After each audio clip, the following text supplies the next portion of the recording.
தமிழ் மொழிக்குள் உங்களை வரவேற்கின்றேன். நம்ம உறவுகள் எல்லாருமே நம்ம வாழ்க்கையில ஒரு அங்கமா இருக்காங்க. ஆனா இந்த உறவு மட்டும் நம்ம வாழ்நாள் முழுவதும் ஒரு அங்கீகாரமா இருப்பாங்க. அப்படிப்பட்ட அங்கீகாரத்துக்கு அழகு சேர்க்கிற விதத்துல ஒரு கவிதை சொல்லலாமா? கருத்தோட கவிதை சொல்றது ஏன் பொறுப்பு. அதை காத்துல விடாம காதுல வாங்கிக்கிறது உங்க பொறுப்பு.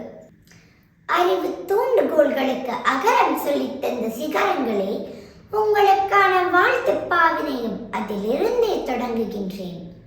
அறிவு துளிகளை அள்ளி வந்து வகுப்பறை எங்கும் புதுமை செய்யும் வித்தகர்களே, கை பிடித்து சொல்லி தந்த நீங்கள் தான் கை தூக்கி விட்டீர்கள். களிமண்ணையும் வண்ணங்கள் குலைத்து பெரும் சித்திரமாக்கும் மரண் சிற்பிகளே, படி படி என பாடம் சொல்லி எங்களை படிப்படியாக உயர்த்தி அழகு பார்க்கும் நீங்கள் தெய்வத்தினும் ஒரு படி மேல்தான். அறியாமை இருளகற்றும் அறிவு சூரியன்களே, உங்கள் பழகை பாடம்தான் பல கைகளை உயர்த்தி சிறப்புடன் வாழ வைத்தது. இருட்டுக்கே வெள்ளையடிக்கும் உங்கள் நல்ல மனசுதான் கடைசி பெஞ்சு மாணவனின் உள்ளத்தையும் கொள்ளையடித்தது. விமர்சனங்கள் 1000 வந்தாலும் சரி சமமாய் இருக்கின்ற சாதக பறவைகள் நீங்கள். கரை பூசுதல் எளிது, ஏசுதல் எளிது, பரிகசித்தல் எளிது, இவை யாவும் கடந்து பால நெஞ்சங்களிடம் நீங்கள் காட்டும் அக்கறைதான் அளவிடற்கு அரிது.